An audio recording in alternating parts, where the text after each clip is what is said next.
Boa tarde, pessoal. Sejam bem-vindos à segunda parte da nossa live para falarmos sobre urgência e emergência para o fisioterapeuta. Eu sou a Diana Ferreira Pacheco, sou professora, sou fisioterapeuta, já atuei em UTI, já atuei em hospital.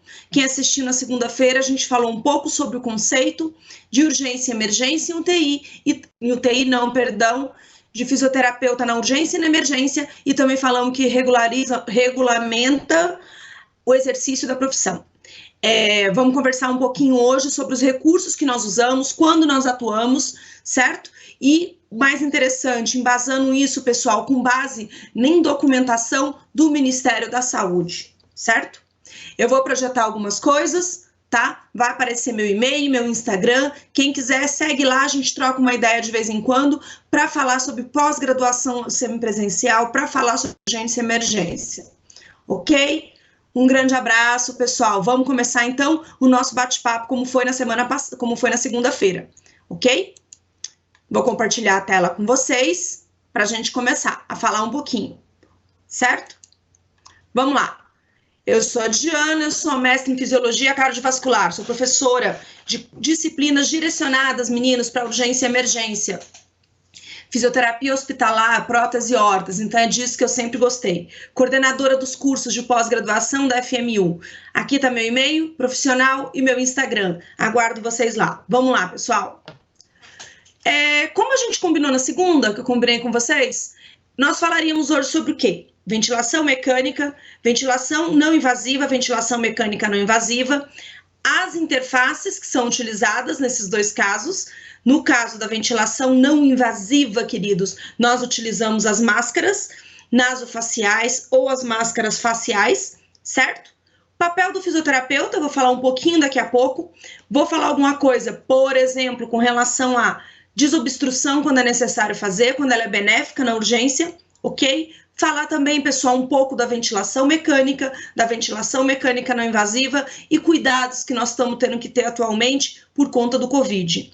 Os cuidados que eu vou citar, pessoal, foram cuidados que a Sobrafir direcionou para a gente aqui no Brasil, certo? Que é importante saber de onde vem as informações que nós utilizamos, ok? O que a gente vai fazer na urgência e emergência, pessoal? Minimizar danos cardiorrespiratórios, neurológicos e músculo-esqueléticos no ambiente de urgência.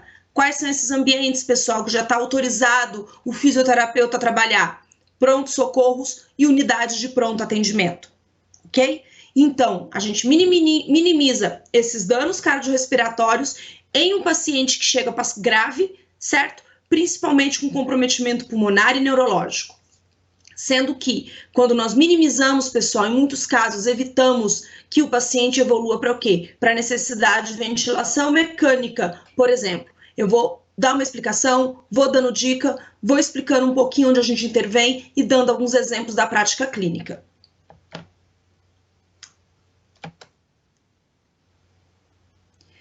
Alguns objetivos, pessoal, que o fisioterapeuta tem. Manter a permeabilidade de via aérea é de fundamental importância. Por quê? Se você consegue manter essa permeabilidade de via aérea, além de fazer parte do suporte de vida, quando a gente estuda que nós temos que ter a formação no suporte avançado, segundo recomendações do COFITO, para trabalhar em urgência e emergência, ele faz mais o quê? É dessa forma que você mantém esse paciente vivo, tá? Às vezes, se for dependendo do trauma, tem que tirar as obstruções que existem ali, como sangue, secreção ou o que estiver acontecendo. Nós atuamos nessas coisas junto com o médico e com o enfermeiro na urgência. Sempre atuamos nesses casos, pessoal, de urgência, de pronto atendimento, na insuficiência respiratória, tipo 1, que é hipoxêmica, e tipo 2, que é hipoxêmica e hipercápnica. Tipo 1, muito comum na pneumonia, por exemplo, comunitária grave. Tipo 2, muito comum no paciente com enfisema, que descompensa e vai para o pronto-socorro. São comuns essas duas situações. Eu vou citar mais alguns exemplos, vou mostrar dois organogramas da Sociedade Brasileira, que trata dessa parte respiratória, de medicina respiratória da gente, para vocês entenderem um pouco onde a gente utiliza. Ajudar na intubação também, tenha sido uma extubação acidental ou uma intubação eletiva. Um detalhe extremamente importante, pessoal, para falar de cara. Quando você for usar ventilação mecânica não invasiva no pronto-socorro, é importante que ela seja muito bem indicada, muito bem recomendada, que não fuja às recomendações da Sobrafir, que não fuja recomendações da Sociedade Brasileira, que não fuja recomendações da AMIB. Por quê? Para evitar que você passe o tempo da ventilação mecânica não invasiva, com as interfaces, por exemplo, de máscara, e prejudique esse paciente. Não podemos exceder aquele tempo. Se o paciente não melhora, ele tem que entrar em critérios de quê? De elegibilidade para evoluir para ventilação mecânica. Continuando, pessoal, nosso bate-papo. Quando você fala em indicações da ventilação mecânica não invasiva, além de entrar essa questão da insuficiência respiratória tipo 1 e tipo 2, nós observamos os sinais vitais. Frequência respiratória maior que 25, incursões respiratórias por minuto, gasometria com pH menor ou maior que 7,45, menor que 7,25. Essa gasometria é colhida de pronto, pessoal, e é um instrumento de trabalho para a gente na terapia intensiva e também na urgência e emergência. Não esqueçam desse detalhe. Uma coisa importantíssima que tem com relação à gasometria, pessoal, nós acompanhamos as alterações que direcionam para a parte respiratória, que no caso é a pressão de CO2, ok? E também observamos o que? Se está ocorrendo hipoxemia. Se o dano é metabólico nesse paciente, nós também temos que observar, fazendo um diagnóstico dentro dessa gasometria com a equipe interdisciplinar e, quando possível, intervindo junto a esse paciente, em casos de hipoxemia ou de hipercapnia. Saturação de oxigênio, pessoal, menor que 90%, resguardando aqui, ok? Por exemplo, o enfisematoso, ele tem a saturação fisiológica menor do que isso aqui. Porém, se ele está evoluindo com um quadro agudo infeccioso, certo? Tem que ser observado, bem avaliado esse paciente, como nós citamos na segunda-feira, visando o quê? Intervir o mais rápido possível e não oferecer riscos para esse paciente fazer uma parada respiratória. E com isso precisar de uma intubação de emergência, ok? Fração inspirada de oxigênio maior que 30%. O oxigênio que está sendo ofertado para o meu paciente. Diana, atualmente, como é que está a oferta de oxigênio para o paciente diante de Covid-19? Estão buscando o quê? Que essa oferta seja feita com recursos que tenham um mínimo de aerosóis. Então, catéter nasal de baixo fluxo, que é um recurso de baixo fluxo, está sendo utilizado. Mas, por exemplo, máscara de Venturi não é utilizada. Primeiro que ela não é legal para urgência e emergência, porque ela é para um desmame de oxigênio, para uma pós-extubação, ela tem outras características. Segundo, ela produz aerosol, certo?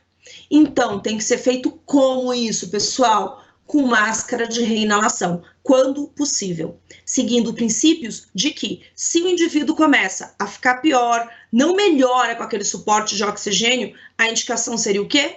Ventilação mecânica. Isso exclusivo para paciente de COVID, tá, pessoal? Nos outros casos, a gente utiliza ventilação não invasiva ainda, tá? Abrir um parênteses rapidinho e conversar com vocês que pode ocorrer o quê?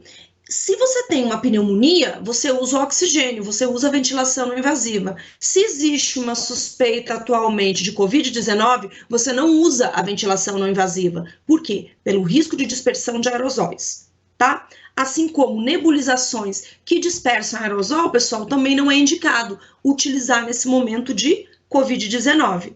É uma informação importante e que ajuda, né, na hora que vocês estiverem trabalhando com a nossa conduta, com o cuidado que a gente tem que ter no pronto-socorro.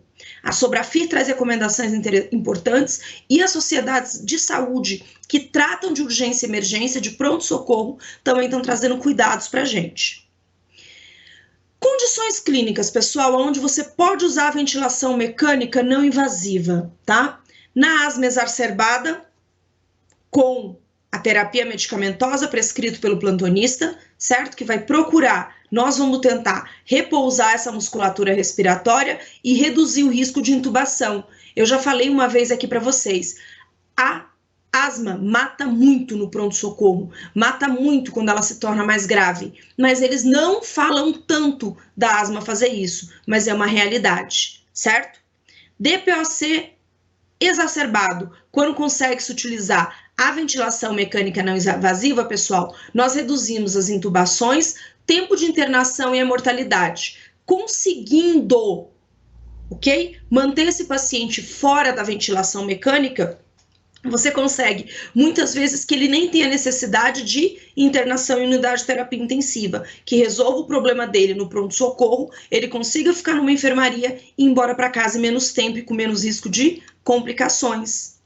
Edema agudo pulmonar cardiogênico, um BIPAP com um EPAP de 5 a 10 e IPAP até 15. 5 a 10 de pressão expiratória e o IPAP de até 15 centímetros de pressão inspiratória. Cria-se um delta aqui, pessoal, entre 5 e 10 centímetros.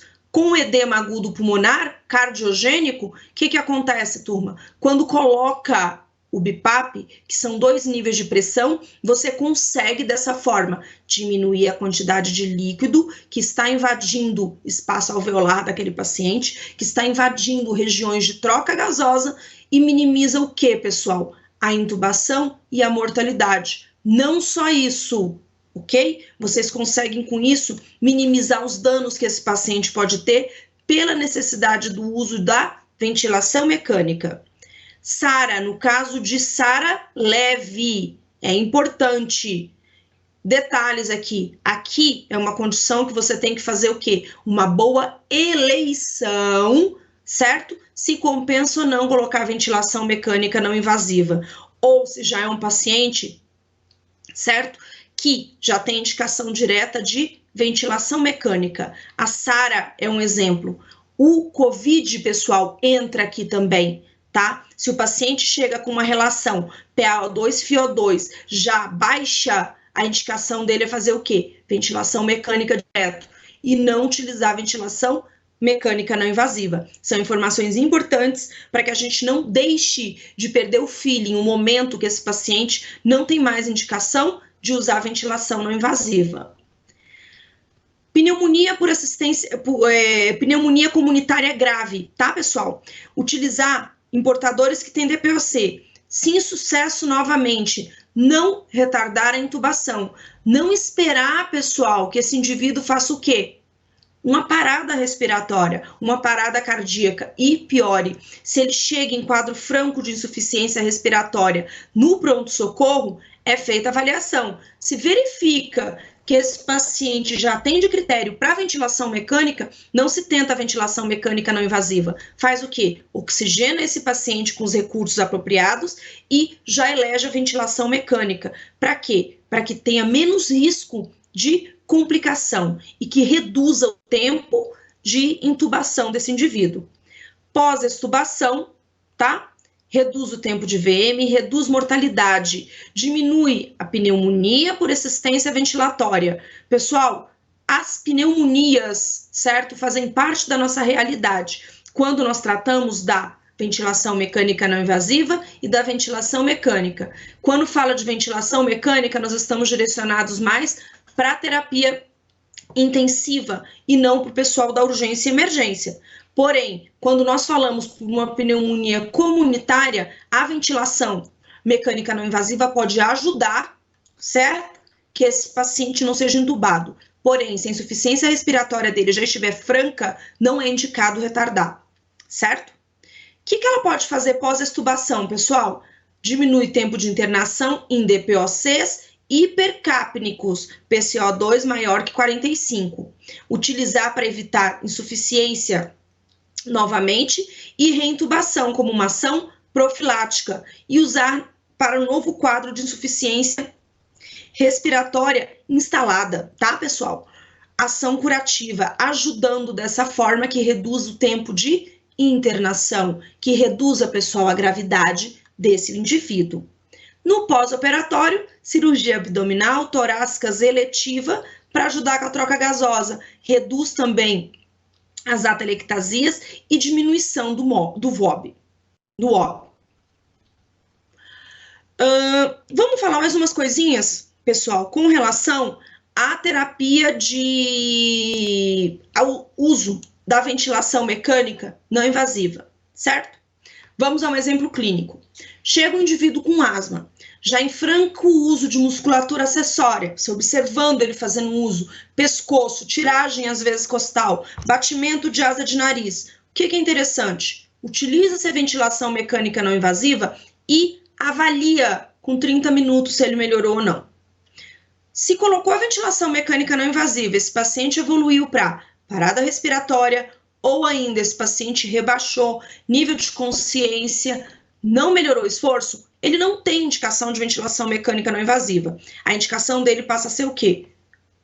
Une a equipe, ceda o paciente, oxigena, intuba. Tá? Para quê? Para evitar que ele faça uma parada e torne-se um paciente mais grave. Se você perde o feeling, pessoal, o momento que não é mais adequado o uso da ventilação mecânica não invasiva, ao invés de você trazer um benefício, você prejudica o paciente sem querer, ok?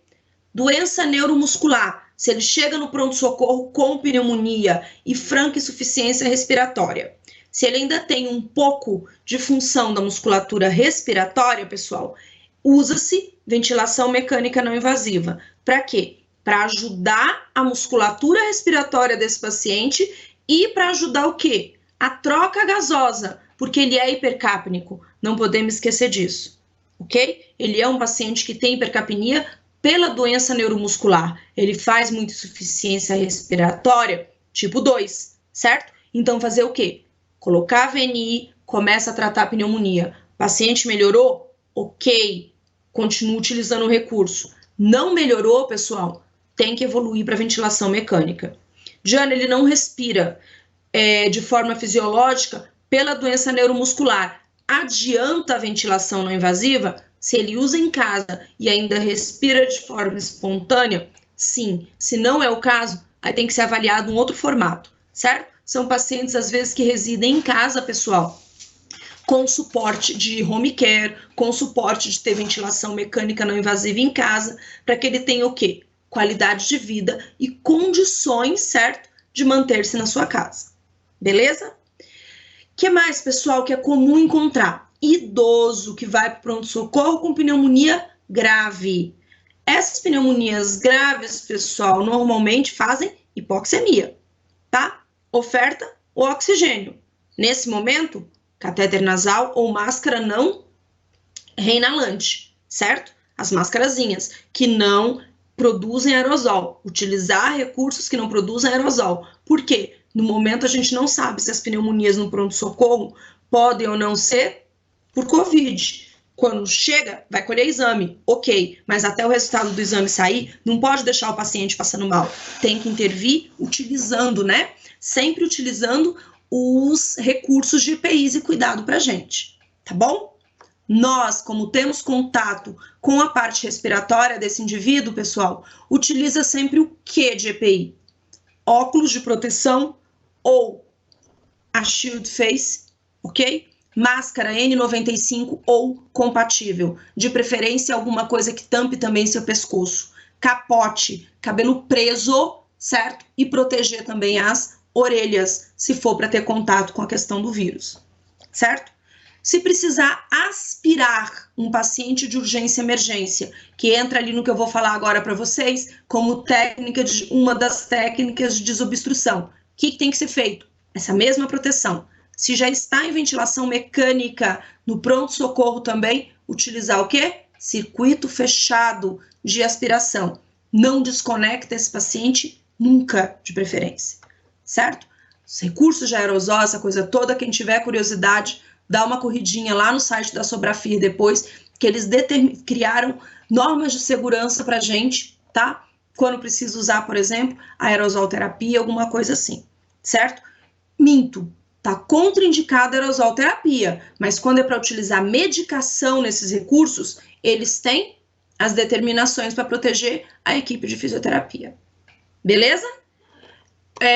Falar agora um pouquinho, eu vou projetar de novo para mostrar para vocês um pouco a questão do que a gente pode fazer se for um caso de hipersecretividade, se for um caso de obstrução de via aérea por secreção, tá? Se for um caso por secreção, e vou falar um pouquinho como é que é a questão da intubação rápida, certo? Da intubação rápida para esse paciente. Só um pouquinho. Vamos projetar de novo, galera.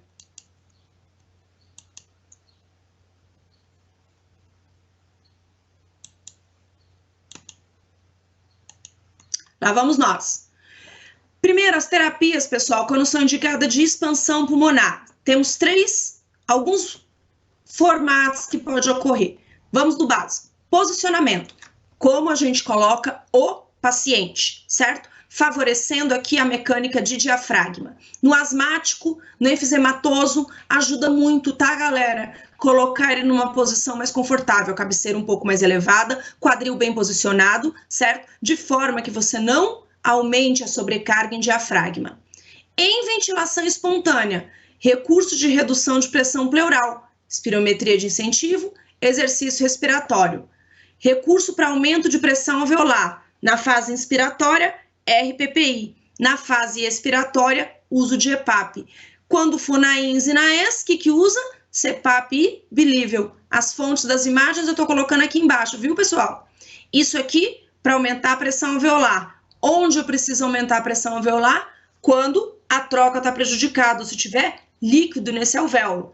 Lembrando das contraindicações, certo? Exemplo de contraindicação, de ventilação não invasiva, por exemplo, pneumotórax não drenado, tá? É um exemplo, tá, pessoal? Quando o paciente chega com instabilidade grave de tórax, tá? O que tem que fazer? Tem que usar de recurso para esse tórax ficar estável e nós não podemos simplesmente utilizar isso aqui sem um critério. O politraumatizado tem que ser muito bem avaliado antes da nossa intervenção, antes de nós adotarmos uma intervenção efetiva. Em ventilação mecânica, como é que se reexpande, pessoal? PIP e o uso de hiperinsuflação, manual ou com ventilador. Vamos a algumas coisas. Isso aqui eu tô falando pro geral, certo?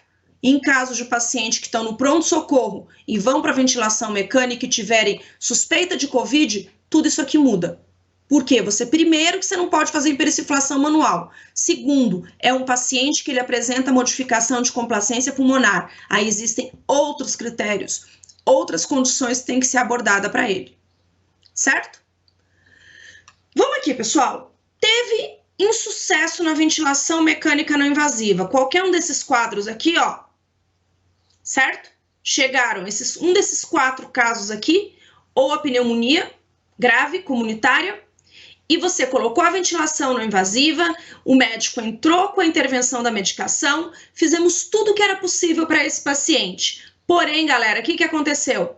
Ele continuou caindo saturação, não teve uma resposta positiva, certo?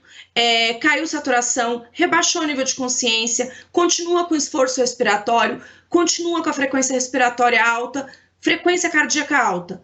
Teve insucesso, certo? Não se deixa que o paciente evolua, galera, para ter uma parada cardiorrespiratória.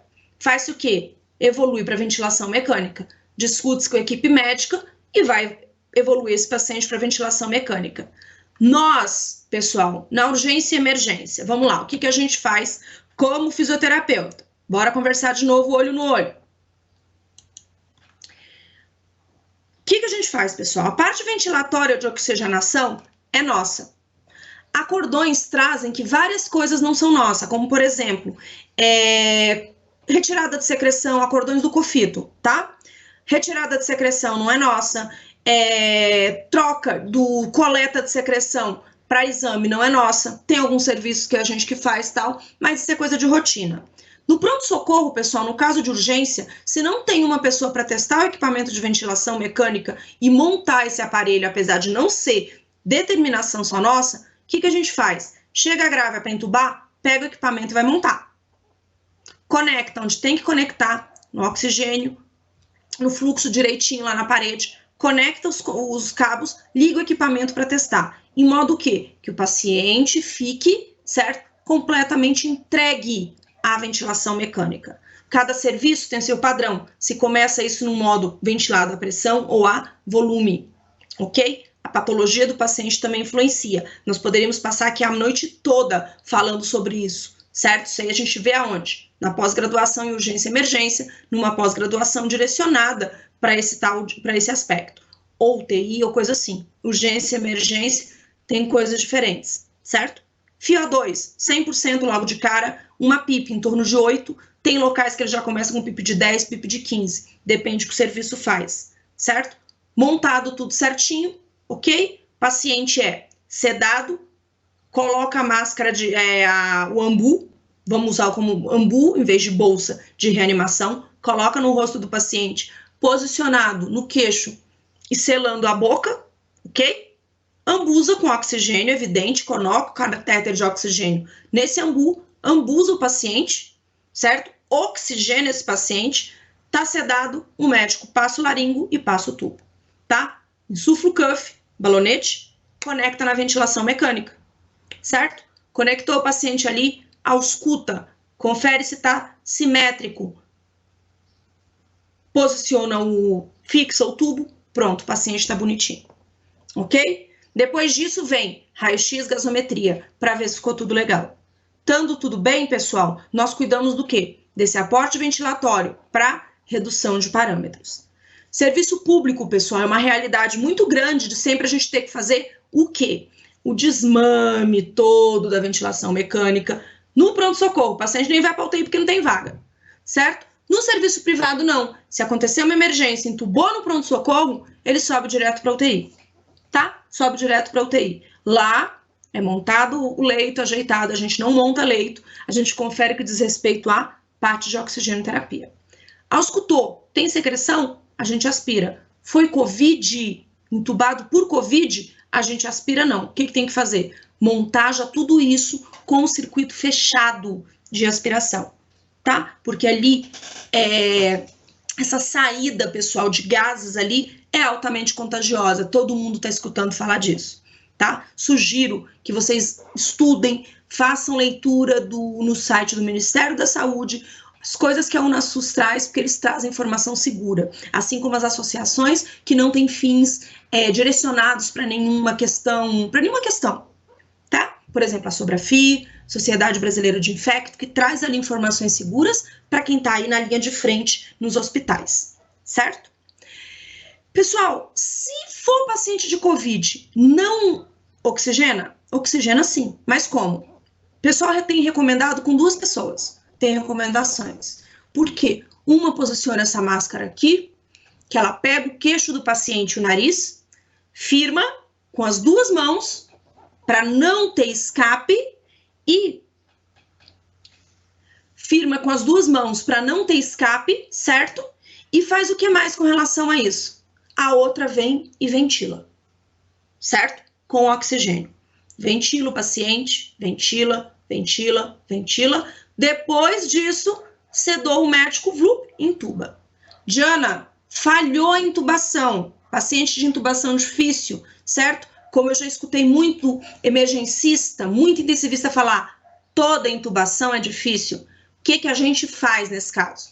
Ventila de novo. Da mesma forma, posiciona, firma bem para não ter escape, certo? E ventila. Principalmente, pessoal, ventila esse paciente. Não esqueçam, nenhum procedimento é feito sem nossa paramentação, tá? N95 no rosto, direto em contato com a pele. Não é para ter máscara cirúrgica embaixo. Sem entrada nenhuma de gases, certo? Nenhuma entrada de resíduo. Óculos de proteção, certo? Um belo óculos de proteção. Ou a shield face, que cobre seu rosto todo até quase aqui no pescoço. Cabelo preso, orelha tampada. Eu reforço isso porque a informação é importante, certo? Demora e o paciente vai morrer, não vai. Tem que ter a equipe paramentada, porque se não proteger a gente, quem vai cuidar das outras pessoas que chegarem depois? Beleza? Pronto. Paciente entubado, bonitinho lá no leito, ok? Com um tubo fixadinho, já com fixador de tubo bonitinho, pressão de balonete adequada, tá? Tem que conferir com o cafômetro a pressão do balonete, que tem que estar adequada, certo? Em torno de 25 milímetros, tá bom? Bem bonitinho, ele tá ali sedadinho, ok? Vem gasometria, você começa a ajustar, mesmo na unidade de emergência, os parâmetros da ventilação mecânica dele, ok? Trauma de face, pessoal, se chega no pronto-socorro, dá para usar VNI? Não. Se for um trauma de face e o indivíduo entra em insuficiência respiratória, pessoal, só tem uma coisa para ser feita. Ou, se tiver como médico intubar, beleza. Não tem como intubar esse paciente, ele vai ter que fazer uma traqueostomia de emergência, tá? O cirurgião vai ter que vir e fazer, o médico vai ter que vir fazer uma traqueostomia de emergência. Passa a traqueostomia, mesmo procedimento. Fixa, balonete, ventilação mecânica. Tudo bem? É importante ter esse conhecimento? Muito, pessoal, muito. Explicar algumas coisas de realidade. Urgência e emergência, ela é muito mais corrida, às vezes, que a unidade de terapia intensiva, certo? Porque ali, teoricamente, o paciente está crítico, está grave, mas ele já está evoluindo para sair daquilo. Urgência e emergência é aquele ponto, pessoal, de tipo, ou vai morrer, ou vai internar. Ou vai internar numa UTI, que ele vai internar mais grave, ou ele vai ter condições de internar onde? Na enfermaria. Exemplos. Chega uma idosa com edema agudo pulmonar cardiogênico, com falta de ar, obesa, aquelas senhorinhas gordinhas que todo fisioterapeuta já atendeu um dia, uma fofinha dessa. Chega a vozinha, tem insuficiência cardíaca, ela é classe 3, 4, descompensou em casa, às vezes pode ter feito uma nova isquemia de miocárdio, certo? Chega no pronto-socorro passando mal, tá? Edema agudo pulmonar, ventilação não invasiva nela. Tudo bem? Essa ventilação não invasiva pode ter suporte de oxigênio? Sim, com a mais absoluta certeza. Conecta no equipamento aonde tiver essa saída e põe junto para ela, tá? Fica na ventilação não invasiva, o médico entra com as drogas. Se ela compensar bem, não precisa de UTI, pessoal, tá? Asma, a mesma coisa. O que acontece? A ausculta pulmonar de uma IC é diferente de uma ausculta pulmonar de uma asma, tá? Sibilância é muito comum na asma. No nosso exame, na insuficiência respiratória, na descompensação da insuficiência cardíaca, certo? É comum o que, pessoal? A ausência de murmúrio, às vezes, ou muita crepitação, certo? E, claro, quando tá fazendo edema agudo pulmonar cardiogênico, o paciente tosse, tem aquela tosse rósea, muitas vezes espumosa. Beleza, pessoal? Adianta, nesses dois casos, tentar fazer desobstrução? Não. Não adianta, pessoal. Ok?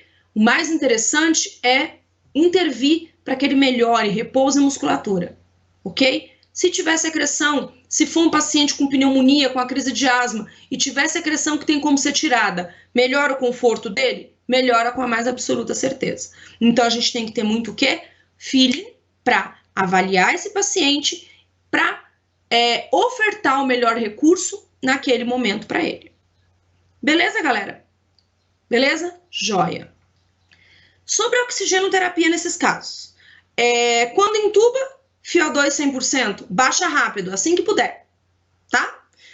Eu já tenho uma ideia da FiO2 que ele estava que seria adequado. Ok, pode preconizar para colocar aquela ali. Dá tempo, pessoal, de fazer cálculo na hora que intuba, na urgência e emergência? Às vezes não. Você tem que utilizar o quê? Os parâmetros mínimos, certo? Ali o meio termo, que são preconizados pelas associações, certo? Que é preconizado, por exemplo, no Consenso Brasileiro de Ventilação Mecânica ou no consenso que a AMIB criou depois, tá? Existem discussões entre eles, mas utiliza-se o quê? O parâmetro mínimo ali, de volume corrente, de frequência respiratória, de fluxo que é ofertado, dependendo do modo ventilatório que você vai colocar esse paciente, certo? Quem trabalha em urgência e emergência, pessoal, tem que ter conhecimento de quê? Vamos lá. Tem que ter conhecimento de suporte básico e avançado de vida, tem que ter conhecimento da parte de oxigenoterapia, de técnicas de desobstrução, tá? De desobstrução e ser rápido.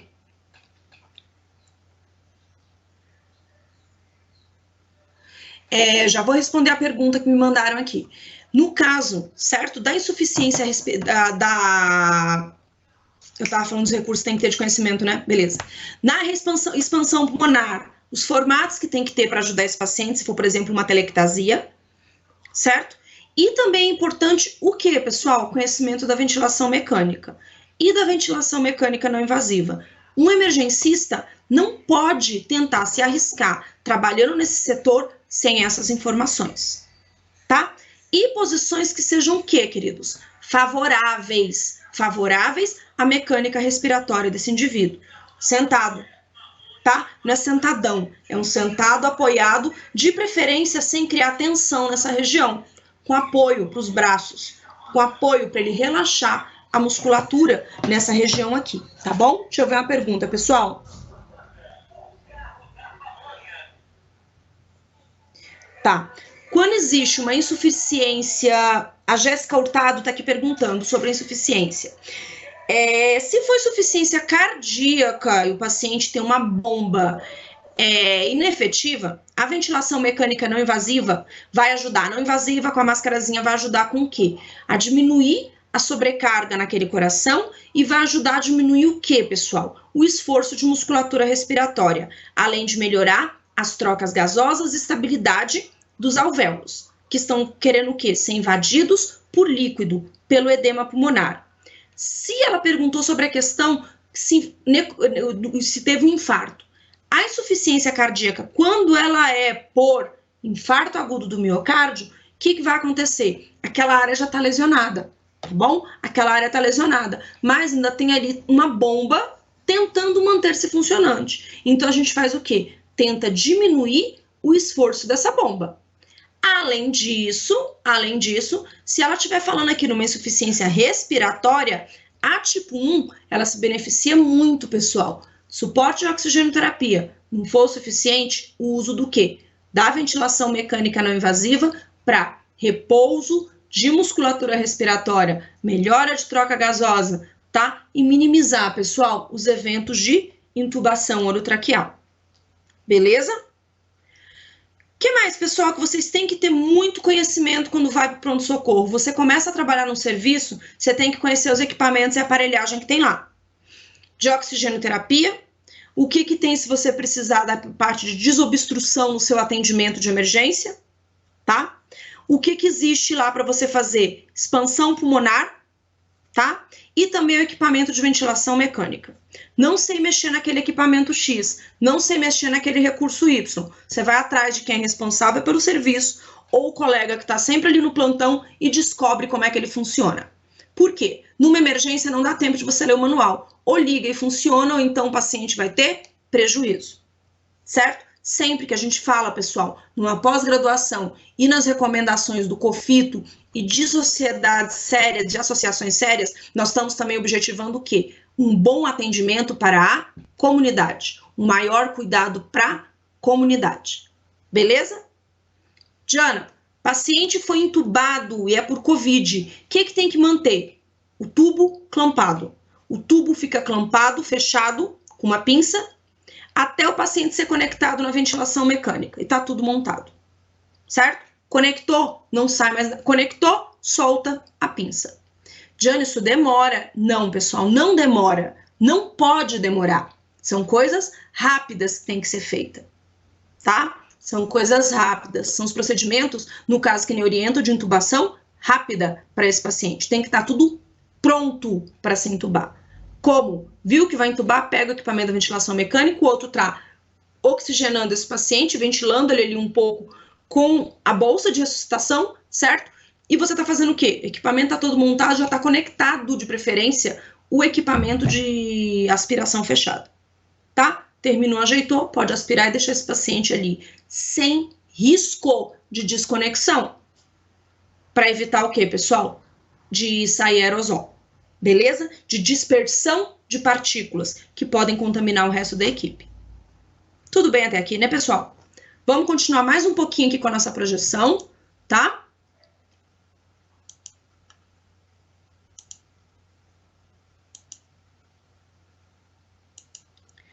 Oxigenação, pessoal. Eu citei para vocês aqui a importância de utilizar isso e quando utilizar, que é muito importante essa informação. Vocês vão ter sistema de baixo e de alto fluxo, tá? Atualmente tem mais recursos modernos dessa questão de oferta de fluxo para o paciente, tanto adulto quanto pediátrico, certo? E sobre esses cuidados, que eu citei alguns, para vocês. Eu vou pontuar um por um, pessoal, de coisas importantes. Na oxigenação, não utilizar recursos como máscara de Venturi. Por quê? Ela produz aerosol. De preferência, utilizar o quê, pessoal? Catéter nasal, ok? O catéter nasal, ou ainda, pessoal, máscara com reinalação, que não tem como, ok? Sair dali aquele gás. Produção de aerosóis. Já tem estudos, pessoal, falando que se o paciente tem uma complacência pulmonar ruim, ok? Que é o caso que acontece no COVID, quanto pior essa condição, mais longe dispersam os aerosóis quando desconecta esse paciente da ventilação mecânica, certo? Quanto, ok? Melhora, maior, né? Essa questão de complacência, essa questão da saúde desse pulmão ainda, melhor para o quê, pessoal? Menos dispersam os aerosóis. No caso de COVID, quanto mais grave, quanto pior tiver a complacência, quanto pior tiver a relação PaO2-FiO2, maior a dispersão dos aerosóis. Ventilação mecânica não invasiva não está indicada em casos de COVID. Diana, mas ele chega parecendo que está fazendo uma pneumonia grave ou uma SARA. Na SARA grave já é contraindicado, certo? SARA, que hoje em dia, que faz um tempinho, que recebeu a nova nomenclatura de síndrome do desconforto respiratório, né? Respiratório. No caso dela, se ela já é grave, já é contraindicada a VNI. No caso de estar ainda leve, se tem suspeita de COVID, não se utiliza. Por quê? Pela dispersão de aerosóis. E também, como nós já falamos, se a condição, qualquer uma delas, pessoal, no pronto-socorro, começa a evoluir, que pegue o paciente do oxigênio e entube logo. Para quê? Para não perder o momento, o feeling, para esse paciente não ficar grave, para esse paciente não fazer uma parada respiratória. A ventilação mecânica não pode ocorrer desconexão, tá? Nunca, enquanto paciente com COVID, tá? O tempo médio, pessoal, que eles têm observado o paciente que fica na UTI em ventilação mecânica por COVID é em torno de 14 a 21 dias. Não é uma ventilação mecânica rápida, ela é prolongada, tá? Em torno de 14 a 21 dias. Essa informação eu tirei de palestras que eu assisti sobre o COVID, ok? Inclusive num evento que teve alguns dias atrás de Associação Brasileira. Beleza? Pessoal, eu vou agradecer sim. Ó, o e-mail, pós da FMU, se vocês quiserem falar com o pessoal no site, né, da pós, ok?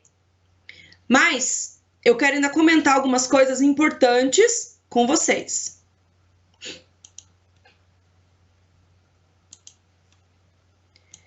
Quem faz, pessoal, urgência e emergência? Aquele indivíduo que ele tem um perfil para isso, certo?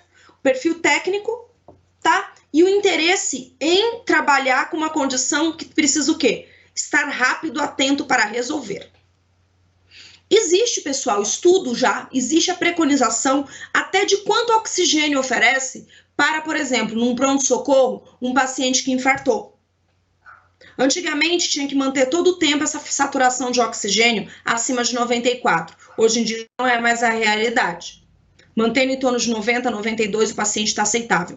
Tá? Porque eles descobriram que não tem benefícios para esse paciente. Pode ter até o quê? Malefícios.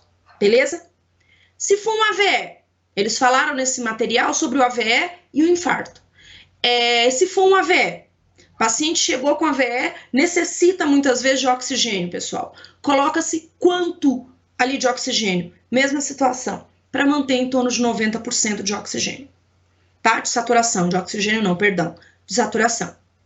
Tá? Ou seja, a gente precisa estar lendo e atualizando. O perfil do emergencista é saber o que está acontecendo de novo, saber o que está acontecendo de bom, cientificamente, para minimizar os danos ao paciente. Via aérea pérvia é uma das coisas importantes. Se chega um paciente, pessoal, que está entrando em insuficiência respiratória por excesso de secreção, porque isso pode acontecer, ok? O que a gente tem que fazer? Remover a secreção de lá, seja por via aérea superior, seja por traqueostomia. Quando ele chega nesse caso, pode ser uma das duas situações. Remover essa secreção de forma que você faça o quê?